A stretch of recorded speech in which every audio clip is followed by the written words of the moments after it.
Ini saya akan menjelaskan terkait perspektif realis dalam melihat global governance. Seperti yang telah kita ketahui, sebenarnya there is no government in the international system. Tidak ada sistem pemerintahan di dunia, yang ada hanyalah entitas-entitas yang ingin bekerja sama untuk mencapai kepentingan bersama, seperti itu.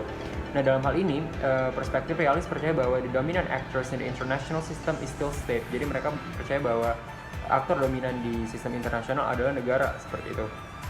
Dan bahkan paham realis ini melihat bahwa sebenarnya global governance ini dapat dijadikan sebagai suatu wadah untuk menyalurkan kepentingan nasionalnya, seperti contohnya itu United States of America yang membuka pasar bebas dan menggunakan pasar bebas sebagai wadahnya untuk terus menyalurkan dominasi ekonominya kepada negara-negara di dunia. Dalam hal ini, negara yang cenderung harus berkorban adalah negara dunia ketiga, di mana mereka harus menjadikan US sebagai kiblat ekonomi ataupun salah satu kiblat ekonomi di dunia, seperti itu.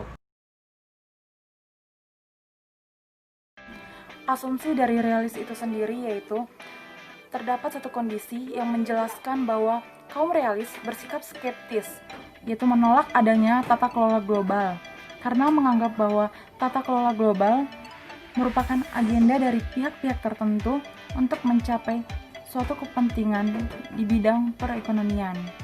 Kemudian, kaum realis juga memiliki asumsi bahwa negara tidak dapat menjadi aktor yang ultimate atau dalam arti memiliki legitimasi, sehingga memiliki power yang cukup, dan dalam power tersebut terdapat alokasi khusus untuk menjalin hubungan dengan aktor lain. Karenanya, struktur global itu masih bersifat anarki, dikarenakan realisme selalu merupakan tentang power, dan kaum realis hanya memandang bahwa satu-satunya aktor yang punya power merupakan negara. Saya akan menjelaskan tentang asumsi realis. Pada bagian ini, jelaskan bahwa setiap negara memiliki national interest mereka masing-masing, sehingga mustahil untuk mereka membangun sebuah kerjasama apabila tidak terdapat national interest yang mereka inginkan.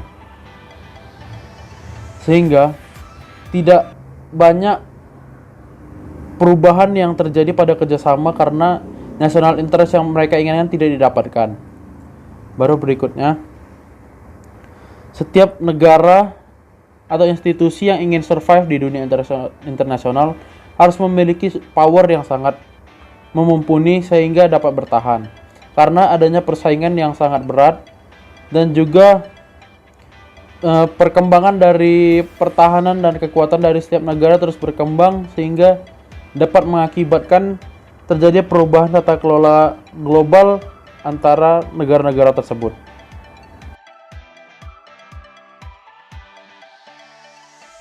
Saya akan menjelaskan terkait kritik realisme terhadap global governance. Yang pertama yaitu realisme itu merasa takut apabila global governance itu dapat melebihi otoritas negara dan sewaktu-waktu dapat menjatuhkan kedaulatan negara.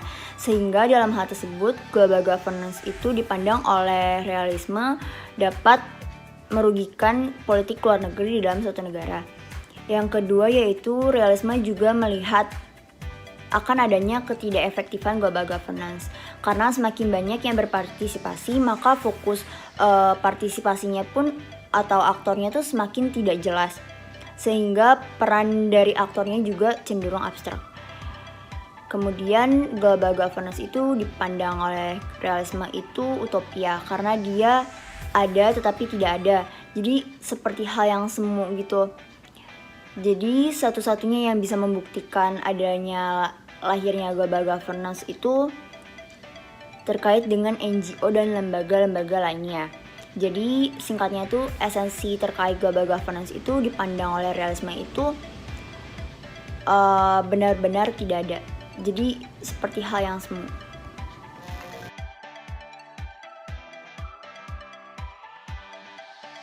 Jadi kesimpulannya adalah realisme dengan konsep self-help-nya di mana ia bergantung pada diri sendiri dan meragukan adanya kerjasama antar aktor di dunia internasional.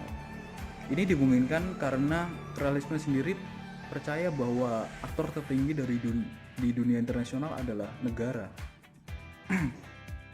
Kemudian mengenai global governance, asumsi dari realis percaya bahwasanya adanya global governance akan membatasi gerak dari eh, aktor itu sendiri, yang dimana negara akan semakin terbatas dalam melakukan aktivitasnya. Lalu bagaimana realisme memandang global governance? Ialah global governance sendiri merupakan suatu agenda politik di mana berfokus pada pasar internasional dan juga ekonomi di politik global.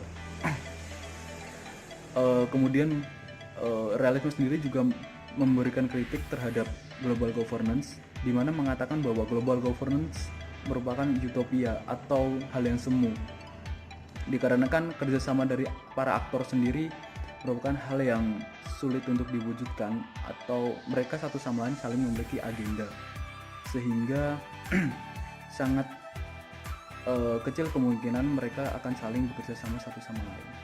Terima kasih.